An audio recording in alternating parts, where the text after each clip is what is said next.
Vamos abrir as nossas Bíblias, o texto bastante conhecido, Atos dos Apóstolos, capítulo 16. Vamos ler bastante, vamos ler para a gente recordar, Eu creio que todo mundo tem essa história de cor, mas vamos ler para a gente recordar essa passagem. Atos, capítulo 16,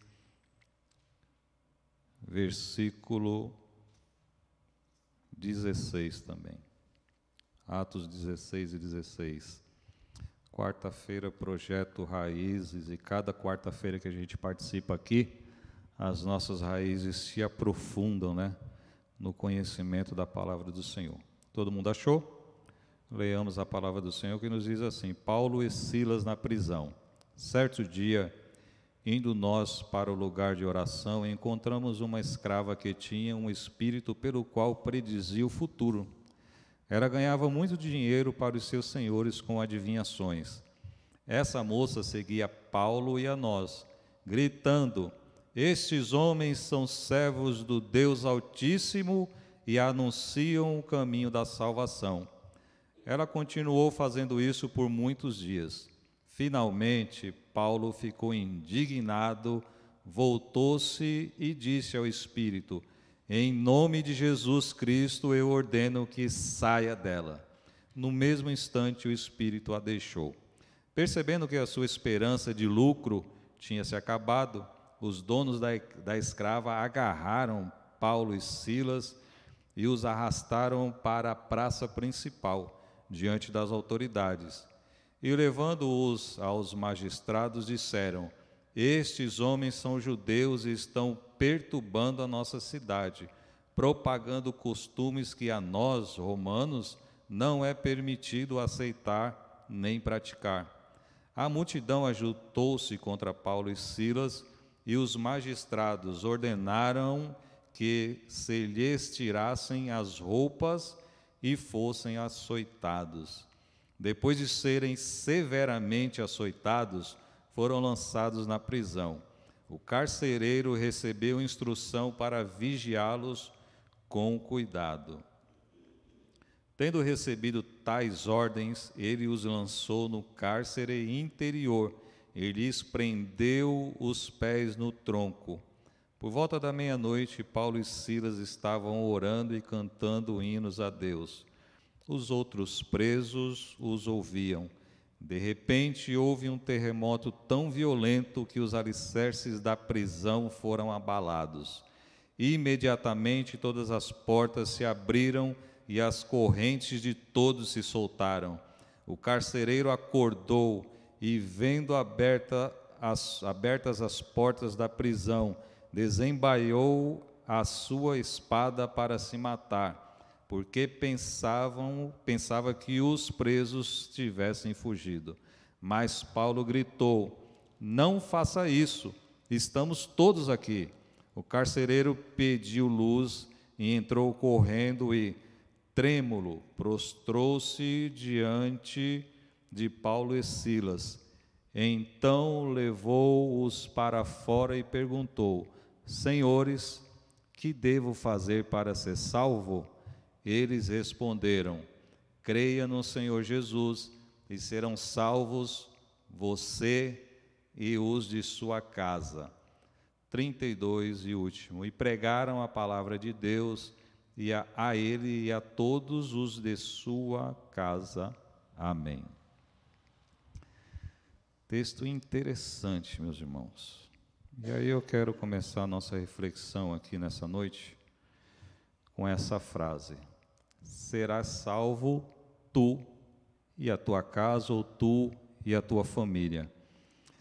Eu gosto de seguir alguns pensadores, alguns filósofos aí, contemporâneos, agora dos nossos tempos, esses que a gente vê aí, destaque na televisão, palestras em grandes empresas, palestras em repartições públicas, estão aí na mídia, e algumas coisas a gente aprende com esses homens, sim, E esses dias eu estava vendo eles falando, um deles falando sobre família, E eu quero pensar aqui junto com os irmãos, para a gente introduzir esse tema nessa noite, esse assunto, pensando da seguinte forma: quando alguém pergunta para mim, para você, pergunta para nós, o que temos de mais valioso nesse mundo, ou o que temos de mais valioso em nossas vidas, a resposta é sempre, e sem dúvida nós falamos, é a nossa família, os nossos entes queridos. A coisa mais valiosa para um pai e para a mãe são os filhos. A coisa mais valiosa para o marido é a sua esposa. A coisa mais valiosa para a esposa é o seu esposo. Lógico, isso dizendo na questão humana, né? Deus acima de tudo. Mas a gente sempre fala isso de pronto, né? E até é automático e sem raciocinar, sem titubear, sem pensar duas vezes, a gente responde: o que eu tenho de mais valioso é a minha família. E de fato é. Como nós já falamos aqui, se adoecer um filho e o médico falar que, olha, vai precisar de tantos milhares de reais para sarar, ou para transferir, ou para operar, você vende carro, você faz empréstimo, você vende, se necessário. Eu já vi até reportagens de pais que vendem casa, ficam morando de favor na casa de parentes para salvar a vida de um filho. E de fato é. O bem mais precioso são os nossos filhos, é a nossa família. Mas pense comigo, por que fazemos as melhores comidas, por exemplo, quando recebemos uma visita em nossa casa? Por que não preparamos a melhor comida, ou o melhor jantar, ou o melhor almoço para a nossa família, simplesmente, se eles são os mais importantes e os mais valiosos? Quando recebemos uma visita em casa, porque usamos as melhores louças para as visitas, não é assim? Em casa a gente come com um pratinho do dia a dia, pratinho com a beirada trincada, quebrada, o copo trincado, igual eu tenho meu copinho de requeijão lá, talherzinho surrado. Mas a família não é o nosso maior bem? E por que a louça, talvez aí quem é chique, a louça de prata, não desce para a mesa no almoço de domingo com os filhos? Se são o bem mais precioso que nós temos. Aquela toalha de mesa mais chique, né? A gente usa surradinha no dia da visita, no dia que o Alex vai lá em casa e põe a toalha de renda, que chama, né? Caminho de mesa, sei lá, prepara tudo, enfeita tudo. Porque usamos as melhores roupas para nos apresentar aos estranhos? Que contradição é essa? Porque às vezes somos tão gentis com os estranhos?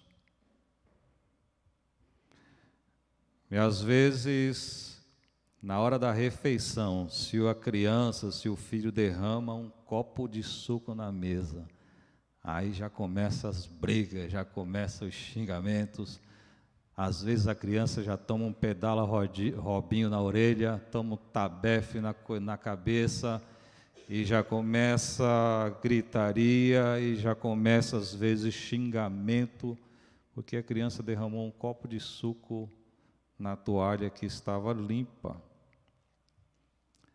E aí a gente traz aqui um exemplo: se o pastor André for na minha casa almoçar, e a gente batendo um papo, de repente o pastor André tomando um copo de suco lá em casa e sem querer bate a mão, derrama na mesa e até quebra esse copo, o copo da visita. E como é que o irmão Paulo se dirige ao pastor?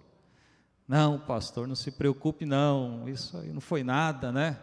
Não foi nada, mas quebrou o copo. Não, esse copo aí não tem problema nenhum, não se preocupe, a gente vai lá, pega um pano, seca, né? Para não constranger a visita e joga fora. Não se preocupe.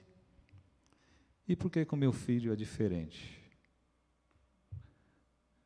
Não estou falando que o pastor ou a visita é menor que a minha família, mas porque a gente não dá o mesmo tratamento que a gente dá para uma visita aos nossos filhos, à nossa esposa, ao marido, porque não somos gentis todos os dias e sempre, se eles são os bens mais preciosos que nós temos. Às vezes, nessas mesmas circunstâncias, esbravejamos tanto com os filhos, com o marido ou com a mulher. É para a gente refletir, irmãos. A gente vai falar, estamos falando esse mês sobre família, sobre os valores, sobre as nossas prioridades. A gente sabe que sem família nós não somos ninguém. No trabalho lá tem um rapaz que trabalha com a gente. Era um rapaz tão dedicado, tão aplicado, um funcionário exemplar. Trabalhava numa empresa internacional, um bom salário. Separou da esposa, separou dos filhos, 4 filhos pequenos, morando sozinho num cômodo. Acabou com a vida. Chega atrasado, falta. Entrou no mundo da cachaça, da embriaguez, chega de manhã com um jaleco debaixo do braço, todo amarrotado, veste aquela roupa que parece que saiu de dentro de uma garrafa, não sorri mais, não tem prazer mais de viver. E muitas vezes a gente só valoriza quando a gente perde. Aí a gente cai na real, aí a gente acorda e às vezes já é tarde demais. Eu vi, irmãos, uma pesquisa, veja bem, de acordo com uma pesquisa no LinkedIn, essa rede social que todo mundo usa, né, os relacionamentos de negócio, rede social de negócios, uma pesquisa dessa rede social de negócios, a família, eles dizem, eles fizeram uma apuração, um levantamento, e eu vou resumir aqui dizendo que a família ainda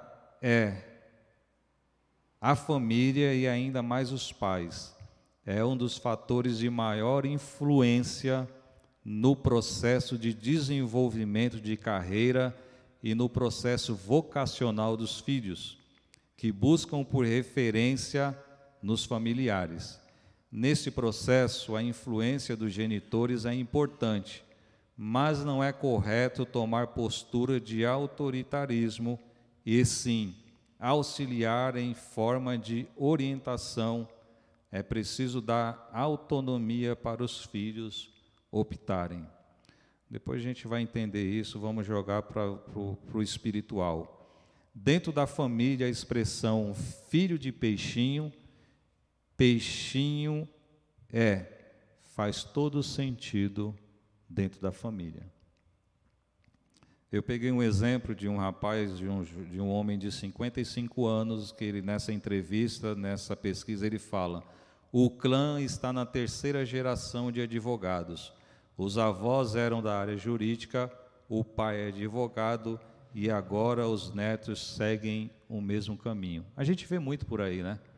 Os pais, a família de comerciante, os filhos já crescem dentro do comércio, os pais envelhecem, morrem, os filhos tocam a empresa, toca e vai por gerações, médicos, os filhos se inspiram e vão estudar também, não que seja isso obrigatório.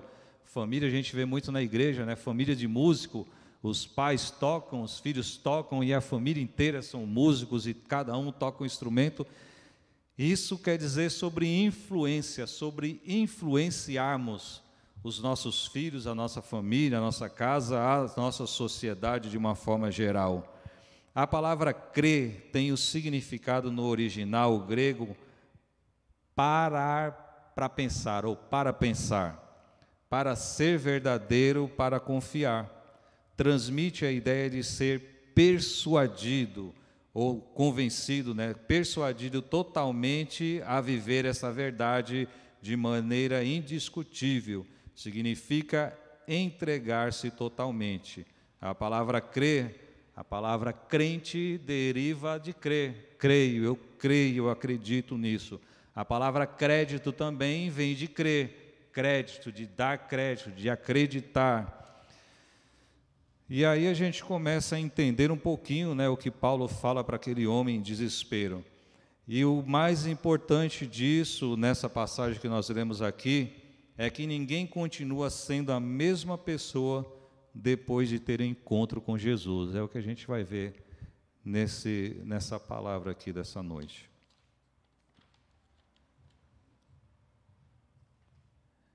Esse texto nos mostra, vejam só, irmão, que interessante. Esse texto que nós lemos aqui nos mostra o quanto a família é importante para Deus. Já pararam para meditar nisso? Que Ele permite que Paulo e Silas vão parar no fundo de uma prisão.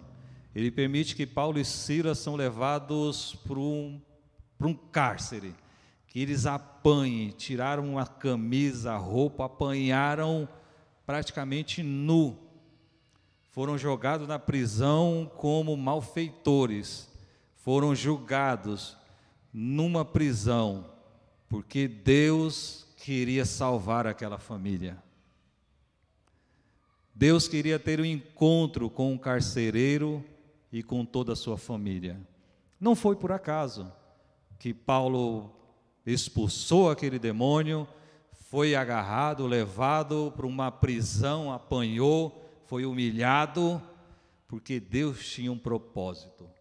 Às vezes a gente fala, né, eu sou servo do Deus Altíssimo, eu sou levita, eu sou ministro do Evangelho, eu sou pregador, mas o que a gente quer, na verdade, é isso aqui, quer estar com o microfone na mão, né, bonitinho, de frente com uma câmera, de frente de uma câmera, mas às vezes Deus nos leva a viver essas situações parecidas com essa, por amor a uma vida, por amor a uma família.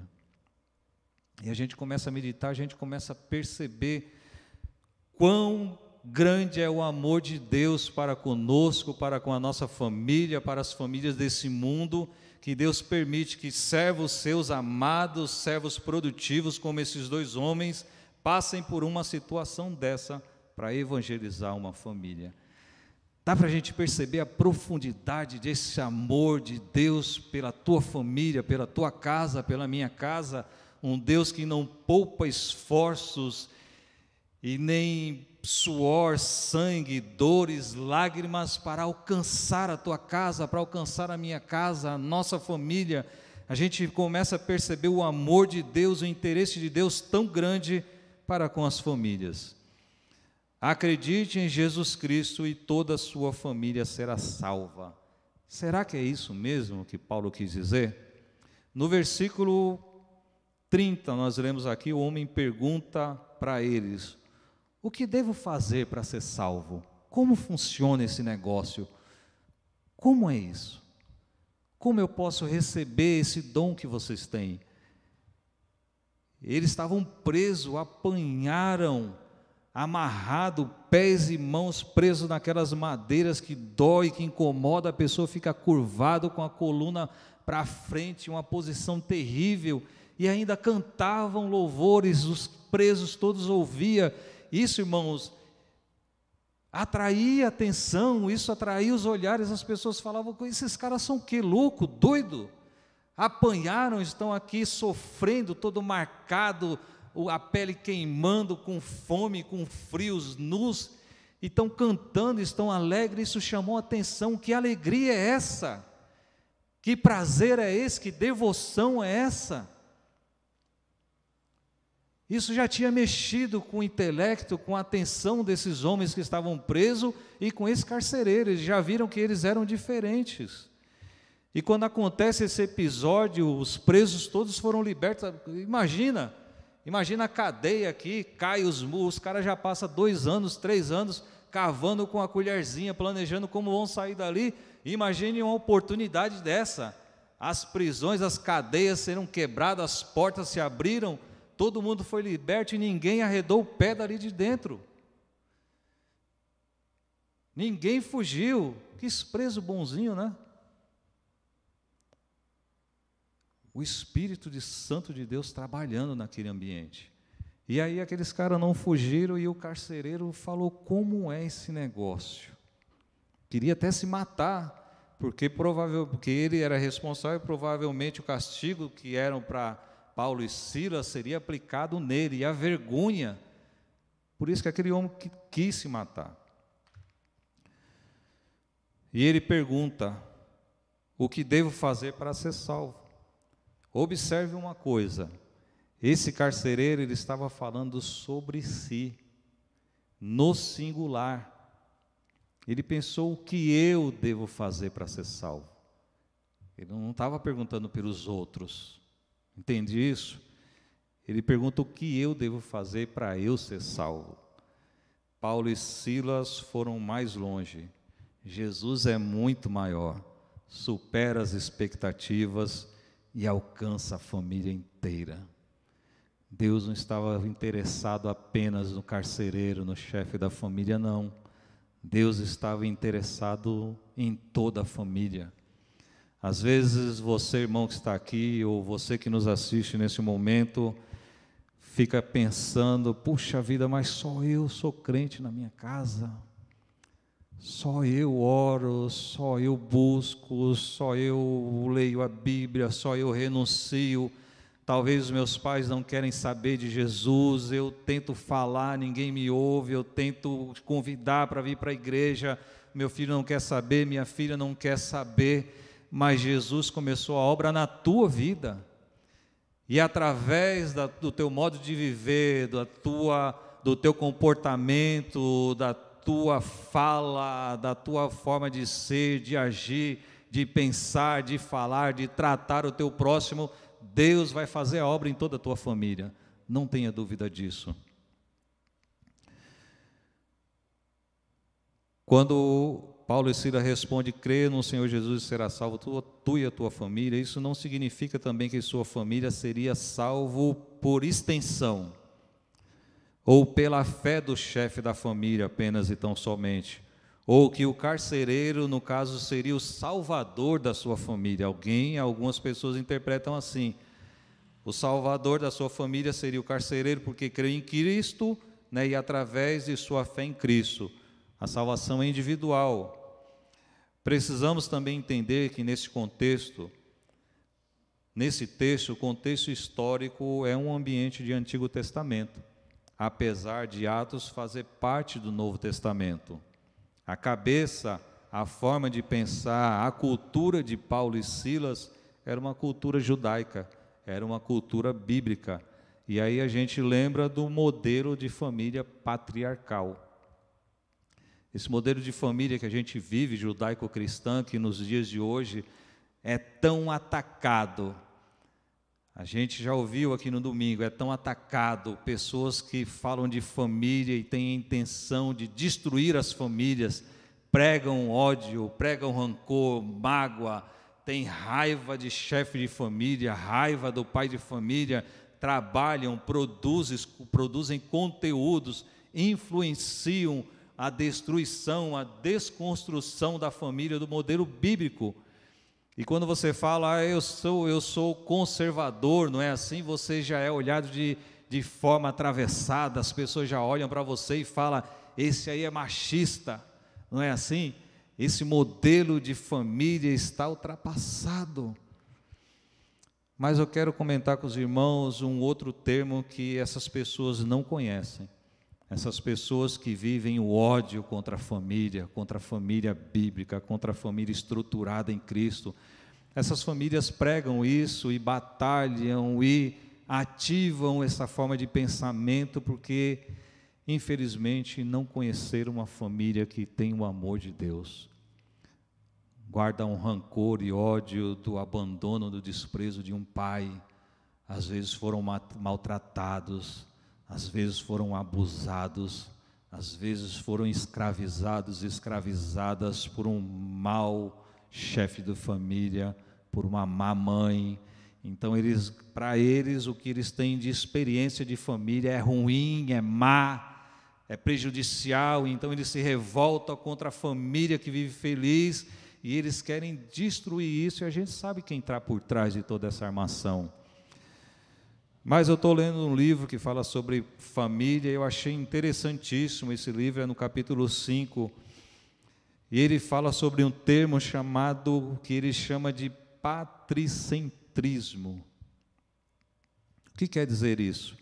Resumidamente, o pai no modelo cristão, no modelo do antigo Israel, o pai era o centro da vida familiar. Não é isso que a gente aprende? Nesse modelo, o poder nunca foi enfatizado. Veja aí a interpretação do mundo lá fora. Em vez de agir como um ditador ou um déspota, o pai, o marido, inspirava confiança e segurança a toda a família. O ponto não era sobre os privilégios e poderes do pai ou dos pais, e sim sobre a responsabilidade relacionada à sua liderança, sobre a mordomia cristã. O pai era o cabeça da família. Quando a gente fala de mordomia, não é esse conceito que a gente tem, né? Mordomia não. Mordomia é o administrador dos bens do seu senhor. E cabeça da família. E aí, interessante que eu parei para pensar nisso aqui, e realmente é verdade. Deus instituiu desde o Éden o marido, o homem como chefe da família, mas não é para ele mandar, como nós falamos aqui, não é para ele oprimir, não é para ele subjugar, não é para ele maltratar, não é para ele ser opressor. Não, Deus instituiu o homem como chefe de família, como cuidador, como responsável. Lembra no Éden, quando eles pecaram? Quando Deus vai na virada do dia e Adão e Eva percebem que Deus estava vindo e se escondem, Deus chama quem para acertar a conversa, para o acerto de conta? Adão. Leem lá no capítulo 3 que vocês vão ver. Deus se dirige ao homem, Deus cobra do homem a responsabilidade dele e pela vida da esposa dele. O particular, a cobrança de Deus é com o chefe da família. Imagine só você, eu estou dormindo lá em casa de madrugada, 2 horas da manhã, a Sandra me acorda, estão mexendo na fechadura da casa, 3 horas da madruga, tudo escuro. Eu vou colocar ela para ir lá, vai lá ver, vai atender o bandido lá. Sou eu que tenho que encarar. Eu que tenho que pegar um garfo, uma colher, uma pedra, um pau, e ir para fora, e enfrentar. Não, o vagabundo não vai entrar na minha casa, não, vai ter que passar por cima de mim primeiro. Não é assim que o homem é ensinado, pelo menos na minha época. Cabra macho, chefe da família, é para isso. Se for preciso morrer defendendo a sua família, a gente morre. É sobre isso que Deus fala. É sobre isso a família patriarcal, patricentrismo. É chamar a responsabilidade para cima de você. O filho deu problema, o vizinho veio reclamar na porta, é com o pai que ele tem que falar. Está faltando o pão, é o pai que tem que prover. Se vira, você é o chefe da família. Está doente, você cuida, a esposa cuida. Precisa ir levar no médico, carrega nas costas se não tem carro, se não tem Uber, se não tem transporte. É o pai que tem que enfrentar, que tem que encarar. Essa é a responsabilidade, esse é o modelo de família cristã. É o pai que cuida, é o pai que dá segurança, é o pai que é provedor.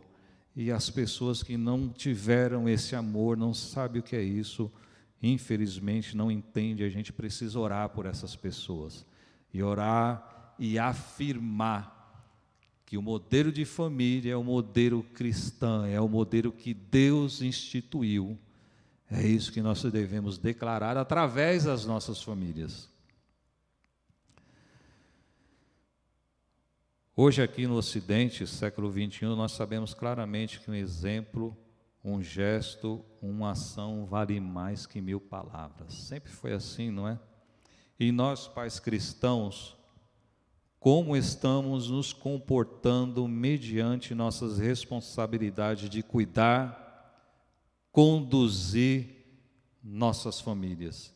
Estamos sendo exemplos? Somos bênção ou maldição na vida de nossa família? Na vida dos nossos filhos, na vida do marido, na vida da mulher? Como tem sido o nosso comportamento em casa? Eu sei que a palavra não agrada muito, mas é uma reflexão para nós aqui, todos nós que estamos ouvindo, primeiramente para mim. Nós estamos sendo missionários dentro da nossa casa? Somos influenciadores de Cristo em nossa família? Agora está na moda, né? Influencers digital. Nós somos influencers de Cristo para os nossos filhos, para a esposa, para o marido? Resumindo toda essa figura de pai de família, de chefe de família, vejam só essa frase aqui já dava para a gente encerrar.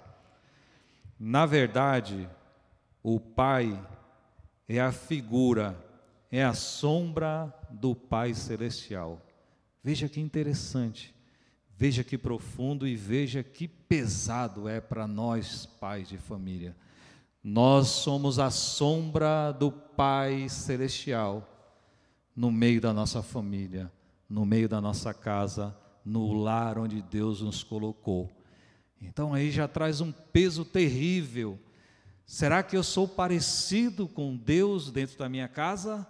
Será que eu sou parecido com o meu Jesus na vida dos meus filhos, na vida da minha esposa, na vida da minha mãe, na vida dos meus irmãos, talvez? Será que eu sou parecido com Jesus dentro do meu lar? Porque aí é o que o bicho pega, né? Dentro da minha casa, o meu comportamento como crente, como pai de família cristão. O líder não é aquele que manda, que só sabe dar ordens, que só sabe cobrar, que só sabe exigir, mas é aquele que reconhece o valor e qualidades dos liderados. É aquele que sabe perdoar e também sabe pedir perdão. É aquele que sempre dá o primeiro passo para a reconciliação. Aquele que mostra como se faz fazendo. Aquele que gera forças nos liderados. Aquele que incentiva. Aquele que é parceiro. Aquele que é amigo. E aquele que é humano. Como estamos exercendo a nossa liderança dentro da nossa casa, meus irmãos? Infelizmente, a realidade que vivemos hoje em nosso mundo cristão evangélico, principalmente aqui no Brasil, é de grande apostasia por parte dos filhos.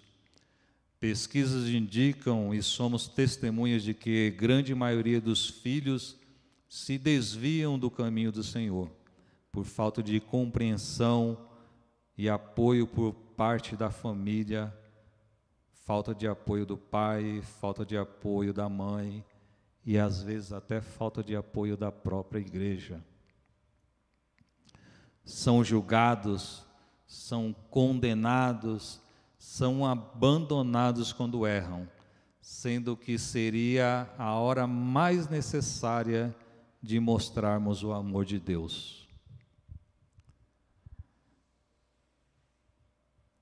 Filhos sufocados por doutrinas de homens, costumes e religiosidade.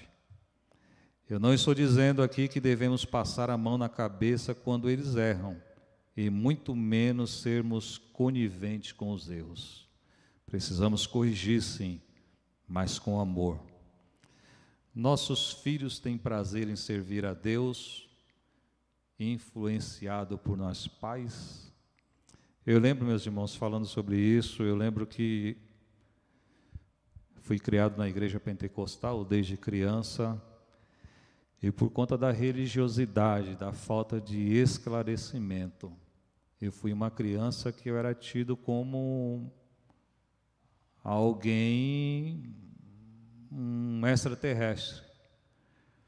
Meu pai, que já dorme no Senhor, se me visse com o pé numa bola, era a surra que eu tomava.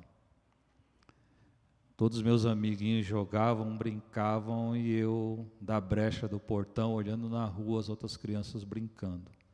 Religiosidade. Meus amigos brincavam de pipa, soltavam pipa, bolinha de gude, peão, e quando eu tinha oportunidade eu fazia escondido, porque era pecado.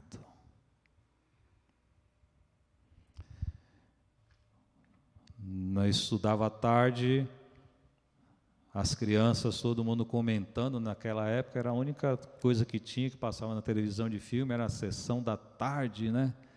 Todo mundo comentando do filme, e eu sem saber do que eles estavam falando. Às vezes a vizinha em frente estava com a porta aberta, os filhos assistindo televisão, eu escapava, ficava do pezinho da porta, olhando de longe, com uma vontade de entrar, e a vizinha que dorme no Senhor também: entra, menino, vem para cá, senta aí com as crianças no sofá, assiste. Não, tá bom aqui. Um olho lá e um olho no caminho, na rua, para ver se meu pai não ia chegar. Sabe o que isso gerou em mim? Um sentimento de que igreja era algo ruim. Que igreja significava prisão, proibições. Quando eu comecei a trabalhar, comecei a pegar o meu dinheirinho e achava que era independente, nunca mais quis saber de igreja. O peso, a religião me levou para longe do Senhor. Como nós estamos entendendo os nossos filhos? Estamos sendo parceiros, amigos, companheiros. Irmãos, é para a gente refletir aqui nessa noite. A Sandra e eu, nós trabalhamos com adolescentes na outra igreja, no outro ministério, jovens, durante uns 16 anos mais ou menos. E muitos, não poucos jovens, nos procuravam para conversar sobre assuntos cujos pais não davam abertura para um simples diálogo. E se fosse sobre erro, muito menos. Ouvimos muitos relatos de filhos que viram pai bater na sua mãe. Eu vivi isso, irmãos, dentro de casa. Homem, crentão, paletó, terno, gravata, Bíblia na mão, cobrava de todo mundo santidade. Obreiro, aparência de santidade, batia na esposa na frente dos filhos. Como somos dentro de casa? Irmãos, não dá para dar glória hoje não.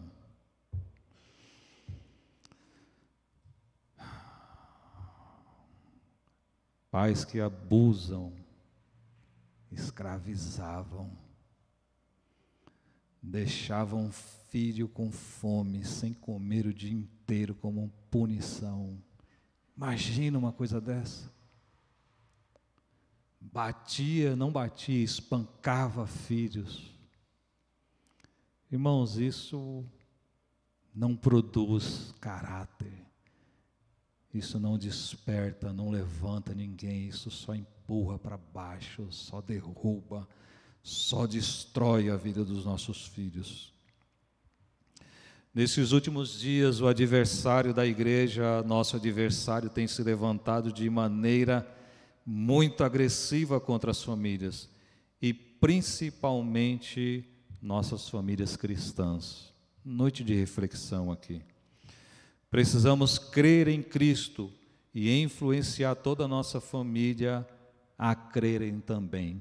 Lembra da responsabilidade do pai sobre a família, que não é sobre poder, que não é sobre privilégio, mas nós precisamos entender que nós devemos e temos a obrigação, a primeira obrigação de influenciarmos os nossos filhos, tratá-los bem, com carinho, com amor.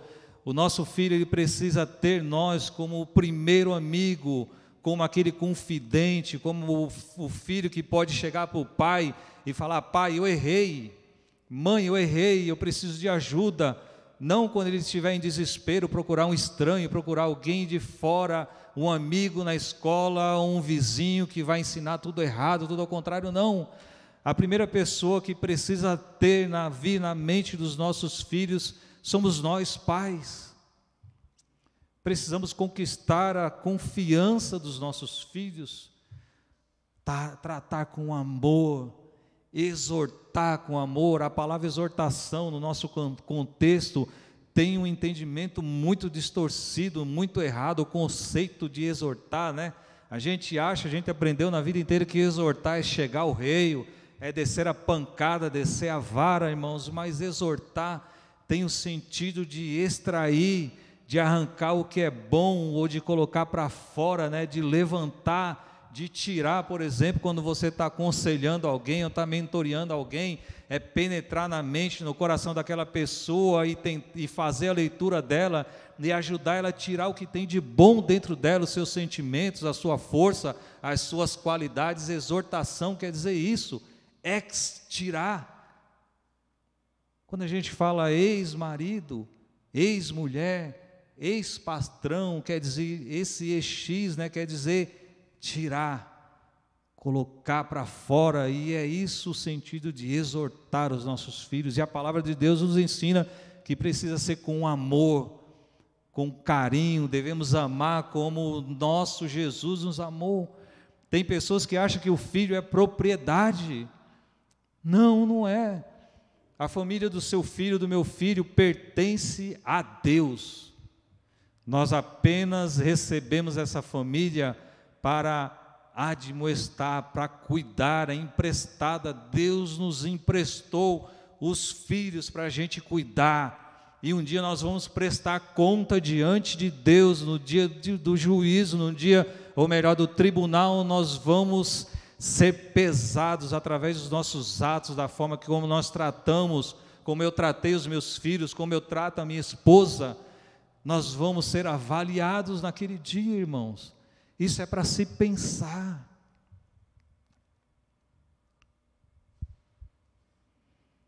E às vezes a gente não leva em consideração isso. Mais do que nunca, precisamos orar com os nossos filhos. Não orar pelos nossos filhos, mas orar com os nossos filhos. Nós precisamos ler a Bíblia com os nossos filhos.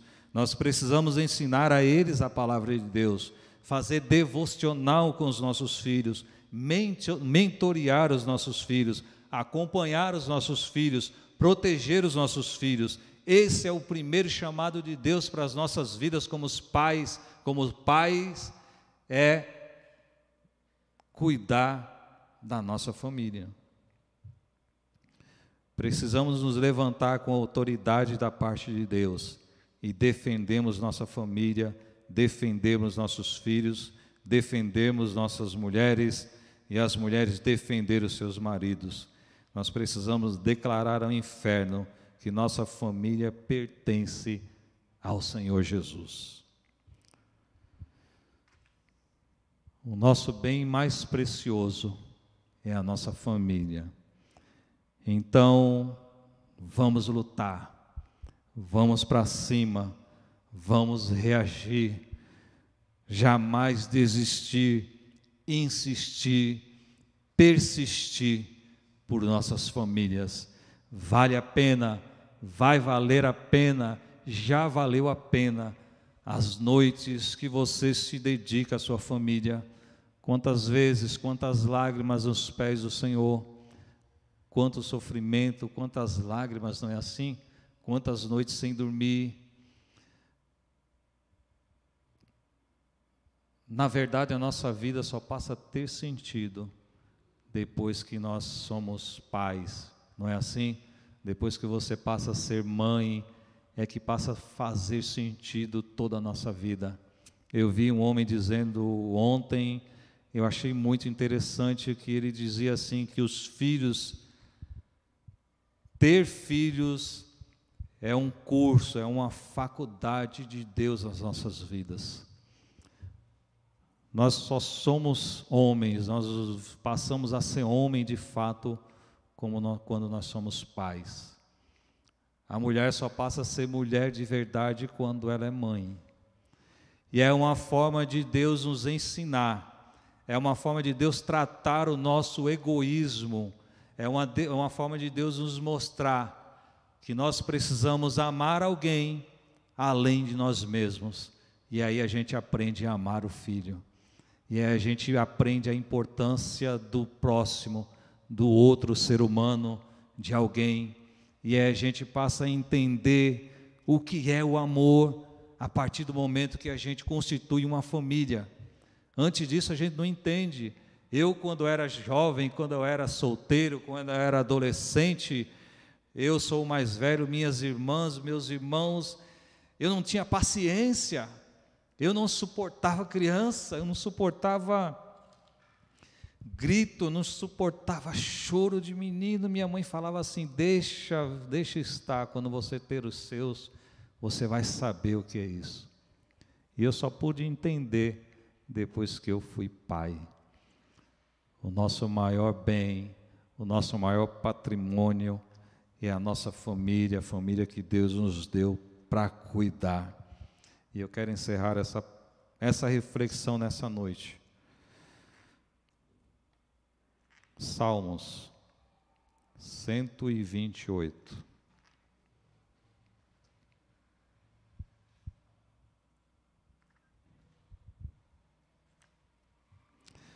Nós precisamos profetizar, irmãos, que toda a nossa família vai morar no céu. Todos nós juntos subiremos ao encontro do Senhor. Não desista. Tem hora que as lutas são grandes, que as dificuldades vêm problemas. Eu já tomei cada baque com filhos que eu falava quando eu era mais novo. Eu falava: meu Deus do céu, para que eu fui ser pai? Para que eu fui casar? Mas vale muito a pena. Quando você chega em casa, né? Quem tem filho pequeno sabe, criança derruba tudo, quebra tudo, a casa não para limpa, revira tudo, você fica agoniado, a mãe fica doida, a criança tira do lugar, ela quebra a outra, está dentro da porta do fogão, tira do fogão, a criança está bebendo água do vaso sanitário, tira do vaso sanitário, a criança está comendo a comida do cachorro lá fora, você fica doido, mas quando fica doentinho, você fala: meu Deus, cura meu filho, minha filha, Sara. Quando vai passear, vai viajar na casa dos avós, a casa fica um silêncio, fica morta, fica sem graça. Há quem diga que casa sem criança, casa muito arrumada, casa que fica tudo nos lugarzinhos direitinho, tudo colocado ali, que nunca sai do lugar, que nunca mexe, parece até uma casa sem vida.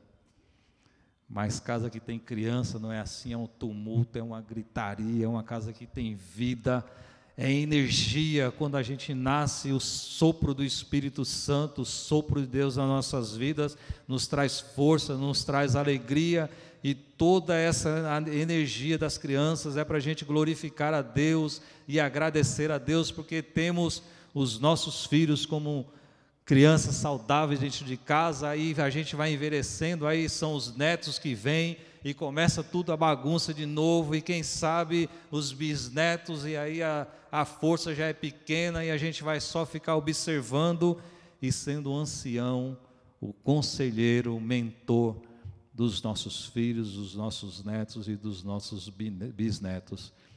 E um dia, quando o Senhor nos chamar e estivermos deitados dentro de um caixão, alguém vai falar, e os filhos, os netos, e vai falar assim: eu sou o que sou hoje, porque o meu pai e a minha mãe me ensinaram a ser gente. Meu avô, eu aprendi com ele, um homem íntegro, um homem reto, um homem de Deus. Se não fosse ele, se não fosse ela, eu tinha me perdido nesse mundo. Mas dou graças a Deus pela vida do meu pai, pela vida da minha mãe, que não desistiram de mim. Então, meu irmão, minha irmã, você que nos ouve aqui nessa noite, não desista da sua família. Continue orando, continue suportando, continue amando, continue indo buscar onde estiver, se for necessário. Continue passando noites em claro, acordado, esperando o barulho da fechadura, não é assim? Só quando você vê o portão, a porta abrir, que você consegue sossegar e você diz: muito obrigado, meu Senhor, porque o Senhor trouxe o meu filho mais uma vez são e salvo para casa. Quando o filho chega de madrugada da faculdade, a gente está acordado, não consegue dormir, no pé da porta esperando, e quando ele chega, quando vem de ônibus ou quando estaciona o carro, quando guarda, quando entra, se recolhe, você agradece a Deus. Vale a pena, já valeu a pena, meus irmãos. E que nós sejamos família luz desse mundo, que nós sejamos família, que os vizinhos olhem para nós e tenham vontade. Assim como o carcereiro perguntou para Paulo e Silas, como é esse negócio? Como é que eu adquiro isso, essa salvação? Que os vizinhos possam bater na minha porta e falar, irmão, ô Paulo, como é que eu consigo ter a minha família como a sua? Como é que eu consigo ser um pai como você? Como é que eu consigo ser uma mãe como você? Que o Senhor nos dê graça para que nós sejamos luz e sal da terra, na terra em que nós vivemos.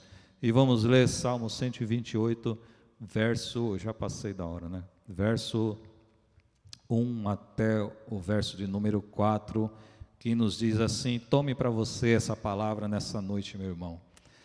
Como é feliz quem teme o Senhor, que anda em seus caminhos. Você comerá do fruto do seu trabalho e será feliz e próspero. Sua mulher será como videira frutífera em sua casa, seus filhos serão como brotos de oliveira ao redor da sua casa. Assim será abençoado o homem que teme o Senhor. Amém. Que Deus continue falando de forma mais clara durante essa semana aos nossos corações e que nós possamos, não somente nesse mês de maio, mas que todos os dias nós possamos continuar refletindo, lutando e batalhando pela nossa família em o nome do Senhor Jesus. Amém.